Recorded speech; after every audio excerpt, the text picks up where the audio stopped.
Olá, vamos aqui para mais uma aula de gestão de projetos, falar hoje da segunda parte da gestão ágil.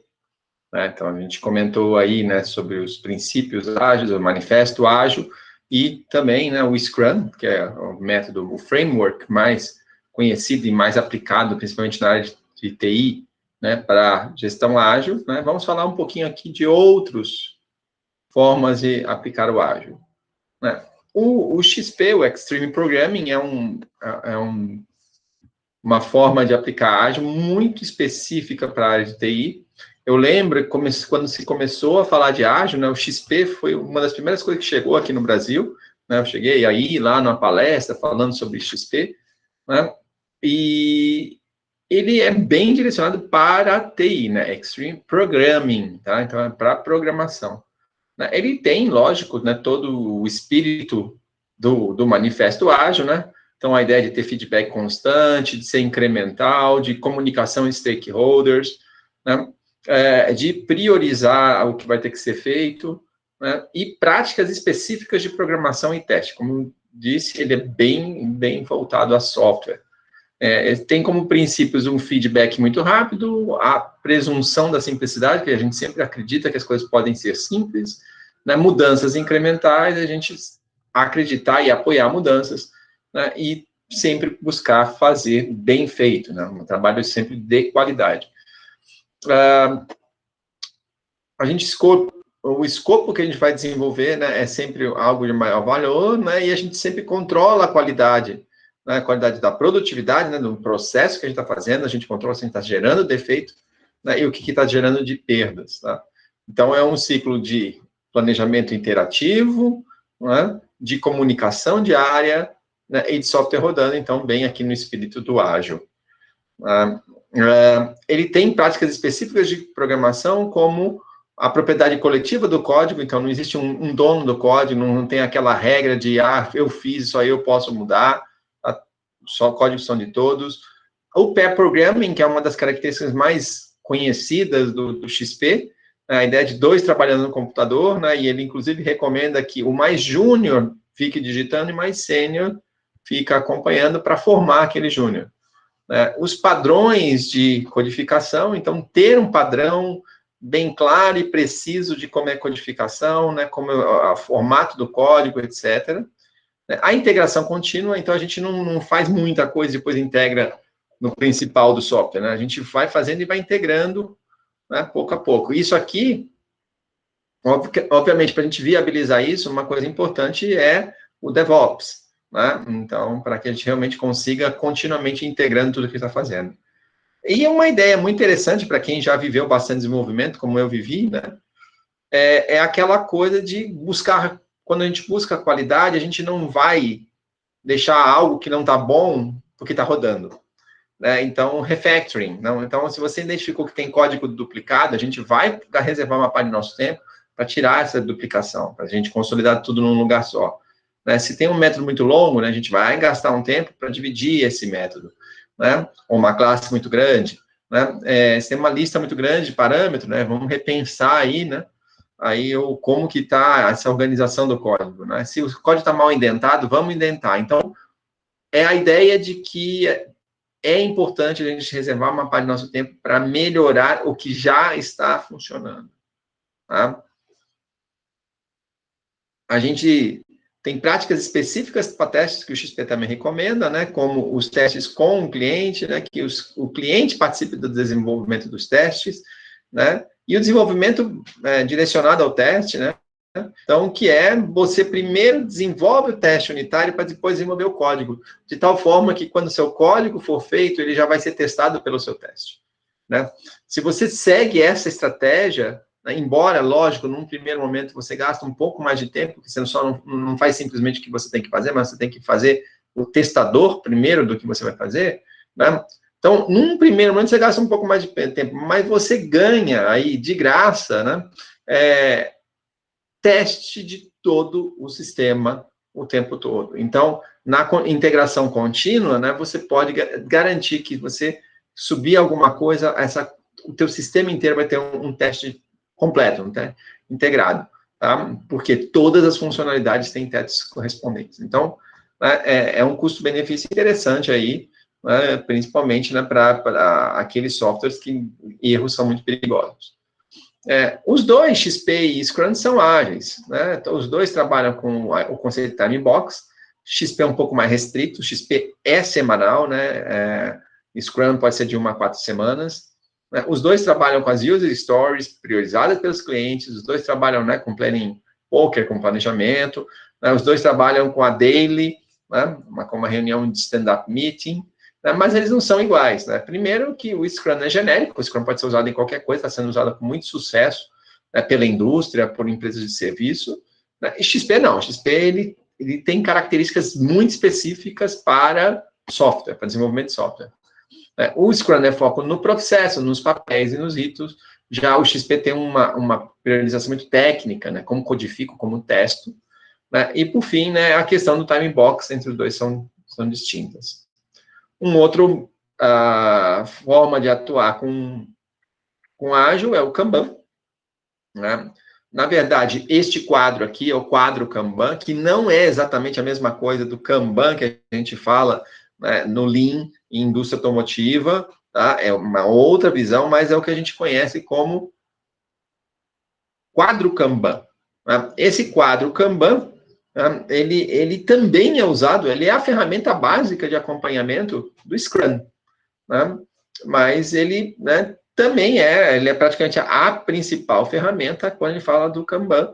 Então, assim, o Scrum, o Kanban, né, mesmo o XP, você acompanha aqui para um painel como esse, as atividades. Né? Então, aliás, esse painel está sendo usado hoje para muitas coisas diferentes. Então, é um painel aí, né, que a princípio tem no mínimo 3 colunas, né, to do, doing, done, né? Então, to do, o que está em progresso e o que está sendo feito, né? Tudo que tem que ser feito, você coloca aqui na coluna a ser feito, né? Quando alguém está fazendo, joga para o work in process, e quando termina, vai no done. Né? Então, o que é diferente do Kanban para o Scrum?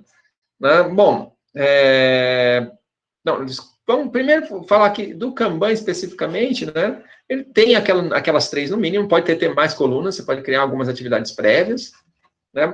A ideia de que você tem que fazer, né, uma atividade, uma vez que pegou, você tem que ir até o final, isso é importante no Kanban, né? E aí o membro seleciona aquilo que tem mais perfil, né? Quando ele está disponível, vai lá e pega alguma coisa com mais perfil, o que é muito parecido também com o que se pratica no Scrum. Né? Mas aqui no Kanban tem uma característica muito importante, né, que é o conceito work in progress, né? Quer dizer assim, o que está sendo feito neste momento. Né? Então, assim, eu só vou pegar alguma coisa, tirar no to-do para work in progress, tá? Se, né, eu tenho disponibilidade para aquilo. Aquilo não é uma alocação, né? Eu já vi em algumas empresas ter esse erro de compreensão, né, de achar que assim que cai, alguém tem que pegar para ficar como responsável. Não, não é esse conceito. O conceito eu só vou pegar se eu estou com tempo agora de fazer aquilo. Tá? Então, o esperado, né, se possível, é que eu vou pegar só uma coisa de cada vez até o final. Às vezes, você pega uma coisa e você aqui vai ficar parado por alguma demanda, por alguma outra coisa que você precisa, né, esperar, né, e aí, então você pode pegar mais uma, tá? Então, mas não é para ter muita coisa ao mesmo tempo sendo feita por cada pessoa. Tá? Então, a gente quer evitar esse paralelismo, a gente quer realmente que o tempo, né, entre pegar e entregar seja o menor possível. Tá? Esse é o grande foco. Né? O Kanban e o Scrum são ágeis, né? Então, ambos trabalham com a gestão visual, ambos trabalham com essa ideia de transparência, de como eu estou trabalhando, né? A divisão de trabalhos em problemas menores, nas user stories, né? A entrega rápida e frequente, né, do que eu vou fazer, software, por exemplo, os times auto-organizados, né, sem uma liderança definindo quem vai fazer o quê, né? Mas eles não são iguais, porque, por exemplo, o Scrum prescreve um time box, né, que tem que ter um período mínimo, né, ele é um conceito de projeto. Né? Então, um projeto ali que tem 1 semana, até 4 semanas, o Scrum prescreve a ideia de times multifuncionais, que fazem o produto como um todo, né, e essa estimativa de complexidade das atividades. O Kanban, né, já não precisa ter time box, você pode ter processo contínuo, né, então você não precisa definir um conjunto de coisas que você vai fazer num certo período, né, você pega, faz, isso pode ser, né, acumulativo, né, você pode ter num Kanban um time de especialistas, por exemplo, eu tenho um especialistas numa certa tecnologia, numa empresa que dá suporte nessa tecnologia. Eles podem se organizar com um Kanban, né, e essa estimativa de complexidade e tal, às vezes não é necessária, né? Eu pego e faço, talvez a estimativa não seja tão necessária como é, né? Quando eu estou tentando encaixar aquilo dentro de um projeto, né? Como é no Scrum. Então, uma sprint no Scrum tem um escopo definido, né? Aquele quadro que a gente vê, ele é o quadro da sprint, né? E a nossa grande meta é conseguir cumprir com o que a gente se comprometeu para a sprint. Já no Kanban, né, a gente tem um processo, que é um processo contínuo, né, que pode ir adicionando coisas sempre que for possível.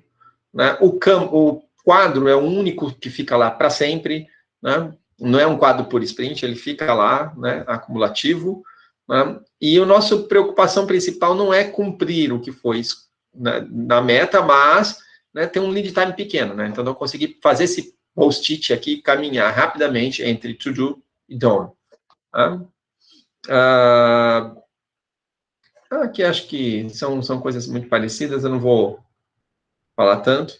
Tá? Agora, isso tem riscos, tá? Que a prática, né, mostra um risco no Scrum, né, que como os times começam a trabalhar por sprints, né, e não por escopo, e é o time que define o que cabe, né, na sprint, né, ele que sabe, a gente tem que tomar um cuidado para esse time não acabar relaxando, né, na produtividade. Então, não é o framework sozinho não garante isso, né? A gente tem que ir um pouco além, a gente tem que preocupar, né, de como garantir que, né, o framework fala das melhorias, mas a gente tem que fazer com que essa parte do framework também seja atenta, né? Do time, se hoje consegue fazer lá 18 pontos lá do Planning Poker, que consiga fazer 19, que consiga fazer 20, né, na próxima sprint, né? Porque senão o time acaba relaxando, né, entregando as suas sprints, né, e fazendo caber ali, né, com um conjunto, né, que talvez pudesse ser um pouquinho mais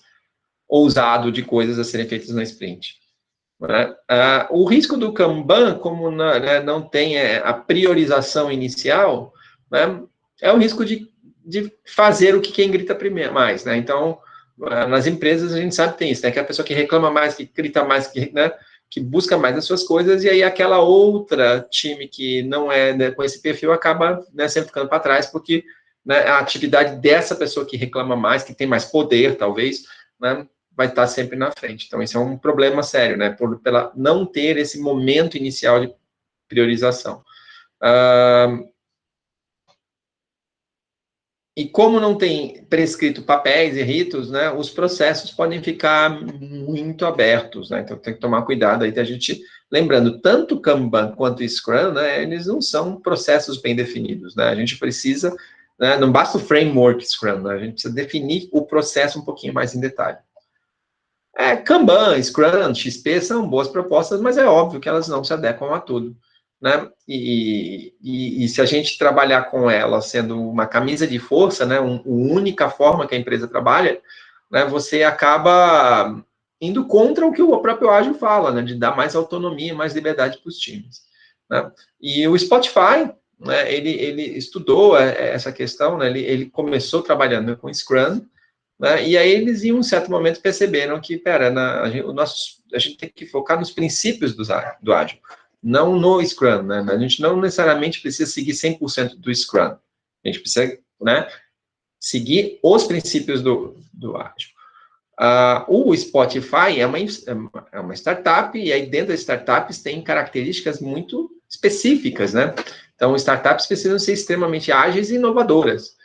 Né? Então, eles colocaram lá nesse processo do Spotify, eles colocaram também, né, características específicas de uma empresa de startup. Então, uma delas é de focar muito mais na failure recovery, na recuperação de falhas, né, do que na failure avoidance, em evitar falhas. Quer dizer, o meu processo deve ser tal, né, que se eu tiver uma falha, eu consigo rapidamente corrigir o que eu fiz de errado.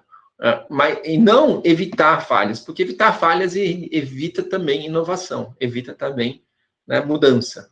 Né? E numa empresa que é uma startup, a mudança tem que ser bem-vinda. Né? Então, dentro da cultura do Lean Startup, né, então eles colocam, ó, pensa, constrói, né, libera e ajusta. Né? Então, aquela coisa não precisa ter certeza antes, né? Vai testando. Que tem bastante a ver com a ideia, né, das entregas, né, incrementais, né, de validar pouco a pouco, mas aqui eles colocam isso com mais força, com mais ênfase. Mas também colocam uma coisa que nas outras frameworks que a gente viu não trabalha, né, que é que eu preciso olhar além dos grupos, né? Então, quando a gente fala do Scrum, a gente fala de um time. Quando a gente fala do XP, está falando do time, tá? Mas quando eu tenho uma empresa, por exemplo, o Spotify tem lá uma empresa com dezenas de times Scrum, né? Como é que eu faço para que esses times troquem experiências, né? Para que, primeiro, o conhecimento, né, se espalhe para a empresa como um todo e também que exista um sentimento, né, de que a empresa é uma coisa só, né? E não várias panelinhas, né? Eles têm, então, ferramentas de trocas de experiência, né? Então, eles fazem bootcamps, eles criam katas, eles fazem eventos de storytelling, né, onde, né, pessoas de um time contam para outros times ou, né, ajudam dentro de uma prática com outros times, né, a fazer algo que eles descobriram. Tá? Esse link que está aqui embaixo, né, é o link do vídeo do Spotify, né, detalhando o processo dele. Eu recomendo, é muito interessante, é muito bem feito o vídeo. Tá? Então, o Spotify então, trocou o Scrum Master pelo Agile Coach, na verdade trocou o nome, né, mas o conceito é o mesmo, né? A gente tem times autônomos, multifuncionais, muito parecido, né? Responsáveis, automotivados, né? Tem uma preocupação muito forte com o ego, né? Então, todo mundo é do mesmo nível, né? Então, mas aí uma questão que o Spotify coloca, que é interessante, é como é que eu garanto, então, se cada time tem muita autonomia, que eles vão fazer o que a gente precisa que seja feito, né? Que eles, de fato, vão ajudar o Spotify a crescer. Então, os times, né, cada um dos times aqui, das equipes, né, que a gente chamava de equipe de Scrum, né, é chamado de Squad aqui no Spotify, aliás, é um nome que acabou virando um padrão aí no Ágil, né? Cada time tem uma missão muito clara, né? E o Spotify define estratégia de produto e metas trimestrais. Então, o time tem liberdade de autonomia, tá? Mas ele tem uma missão muito clara, quer dizer, ele não pode fazer uma coisa que está fora da missão dele, né? E ele sabe aonde ele precisa chegar. Tá?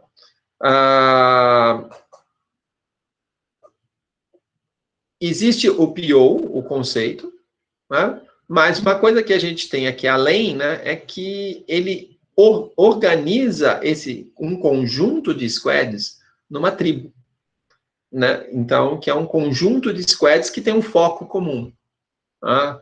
Digamos, o pessoal que cria playlists, né? Então, a funcionalidade de criar playlist, lá tem 3, 4 squads, e existe um líder para né, esse conjunto de squads, tá? Então, existe o conceito de líder aqui, explicitamente, né, um líder que cuida, né, estrategicamente desses times, né? E além dessas organizações aqui verticais, né, existem organizações horizontais que têm a ver com o que a gente falou de trocar experiências, né? Os chapters, né, que são dentro de uma tribo, né, preocupadas aí com alguma coisa, né, que se colocou como importante para aprender nessa tribo. Então, olha, todo mundo aqui precisa aprender a nova versão do sistema operacional, né, porque a gente vai migrar. Então, uma pessoa de cada squad se reúne aí com uma certa frequência, né, estudando isso, e depois eles têm a responsabilidade de dividir na squad deles o que se aprendeu.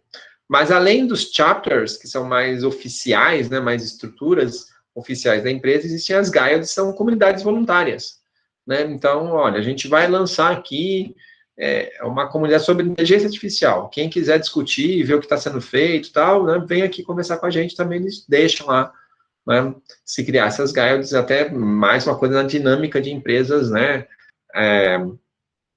de empresas modernas, né, de empresas de startup, né, que ele precisa sempre olhar coisas novas. O Spotify entra com algumas coisinhas aí técnicas também, né? Então, a ideia do inner source é parecida com o que o XP coloca, que não tem dono, né? Então, aqui ele até coloca, num primeiro momento, uma squad cria, tá? Mas, se essa squad não tiver disponibilidade para fazer uma melhoria necessária, outra pode mudar, tá? E a ideia do release train aí, né? Que é o seguinte: ao invés de eu ter certeza que tudo que eu estou agregando está pronto antes de subir, né, para a versão atual, né, eu faço ao contrário. Eu vou subindo para a versão atual com, né, uma desabilitação. Então, a funcionalidade, o código já está lá, né, mas ela não tá, o código não está habilitado para rodar. Quando eu coloquei o código inteiro, testei, aí eu só faço a habilitação.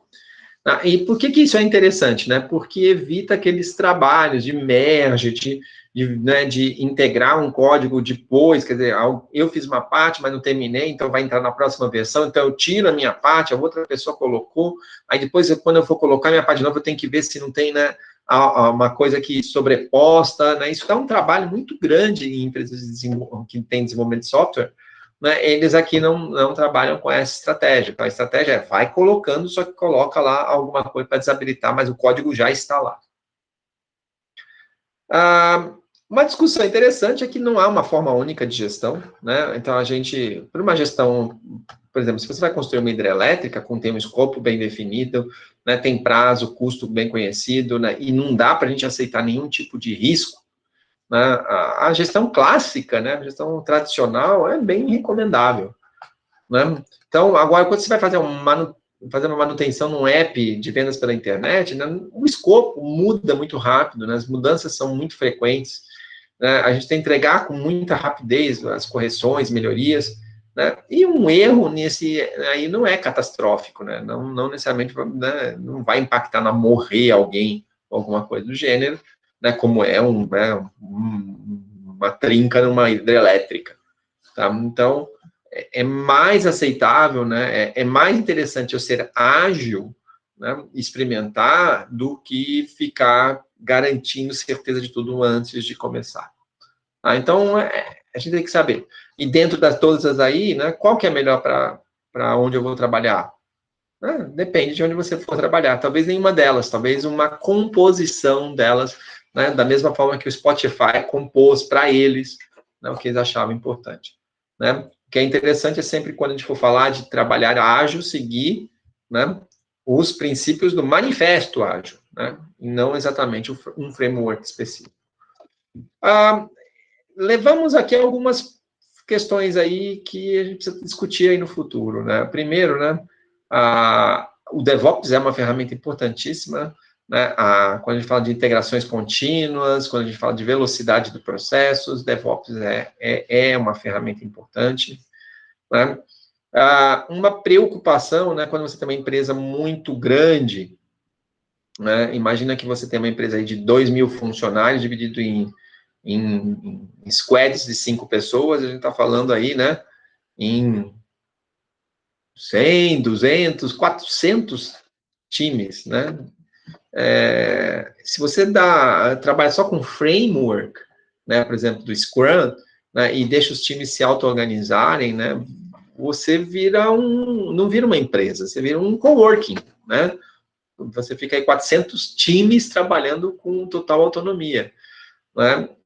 Isso, para os times, pode dar uma motivação, eles podem se sentirem, né, muito livres, né, mas para a empresa, ela perde um padrão. Eu acho que quando você vai comprar um carro da Toyota, você imagina que aquele carro da Toyota é igual a todos os carros da Toyota, né, que isso independe de que time fez o carro. É isso que a gente também tem que ver, né? A gente tem que criar aprendizado. O Spotify, né, colocou essas ferramentas de cross, de comunicação, de integração, né, justamente para criar aprendizado, a liderança, né? Então, por quê? Né? Porque senão a gente vira, como eu falei, né, um coworking de vários times, cada um trabalhando de um jeito diferente, e a nossa empresa não cresce como uma empresa, né? Então, isso é uma preocupação importante, né, principalmente para as empresas que adotam o Scrum, né, como framework a ser seguido. Né? E isso pode ser melhorado, né, com o Lean. Né? Então, o Lean, né, algumas empresas bem importantes, né, já adotaram o Lean IT, né, o Lean para desenvolvimento de software. Né? O Lean realmente faz a gente começar a olhar não só para o time de desenvolvimento, mas para a empresa como um todo, que é um problema, né, que é o que a gente viu aqui no Ágil, né, não trata muito focado ali na parte de desenvolvimento, no processo, né, técnico, né, mas e o resto? Como é que eu faço a empresa inteira estar trabalhando de uma forma eficiente? Então, o Lean IT pode ser uma ferramenta interessante nesse sentido. Um problema, né, e esse problema se tornou ainda mais complexo, né, em tempos de pandemia, né, é que o ágil sempre prega muito essa coisa de contato das pessoas próximas, de reuniões, né, stand-up, de coisas na parede, né, de gestão visual, né, e agora, né, com as pessoas trabalhando em home office, isso perde-se bastante. Né, então, a gente precisa aprender a trabalhar, a conseguir manter os ganhos, né, do ágil, né, nesse novo momento. Né? E principalmente quando você tem projetos que envolvam equipes globais, né? Então tem um projeto, tem uma pessoa daqui, uma pessoa da Índia, uma pessoa da China, né? A próprio momento de trabalho é distinto, né? Então a integração desses times, trabalhar como time, que é uma coisa muito importante aí, fica bastante desafiador. Por fim, né, o ágil, como um todo, coloca que a gente tem que priorizar o que dá mais valor para o nosso cliente. A gente tem que focar no valor que a gente entrega para o nosso cliente. Na verdade, isso vem do Lean até. Agora, a pergunta é, como é que eu sei o que vai dar mais valor para o nosso cliente? Né? Como é que eu sei qual é a funcionalidade mais importante para o cliente num certo momento? Né? Como é que o próprio cliente sabe disso? Como é que ele avalia, né, o que vai dar mais valor? Eu orientei um trabalho de doutorado, né, e onde a gente estudou bastante isso, né, e foi um resultado muito interessante, né, que é algo que ainda precisa ser muito estudado. Tá? Ainda não há, a comunidade, né, do desenvolvimento ainda não tem maturidade técnica, né, não tem competência ferramental para conseguir, de fato, avaliar, né, o que tem mais valor de uma forma confiável, de uma forma, né, assim, clara. Tá? Além disso, né, quando a gente fala de valor, né, quem avalia o valor? Né? A gente tem ali o PO, né? A gente tem o cliente, que é alguém lá da empresa, né, que vai receber aquilo. Né? Então, por exemplo, eu estou atendendo um banco, né? Eu tenho um PO aqui interno que representa o banco, mas não necessariamente é do banco. Isso vai para o banco, né? Que é um outro representante. Mas, além disso, né? Quem vai usar aquela aplicação não é o banco, é o cliente do banco. Né? É a pessoa que tem uma conta no banco. E aí, quem que dá esse valor? Não adianta, todos eles são, né, stakeholders importantes nessa questão. Né? Então, a quem eu tenho que priorizar? Quem é que vai dar a palavra final do que é prioritário? Tudo isso são questões, né, ainda não respondidas que precisam ser trabalhadas, né, se a gente quer aí, né, melhorar a gestão ágil, né, e realmente ir na direção que o manifesto coloca, né, de entregar valor para o cliente. Né?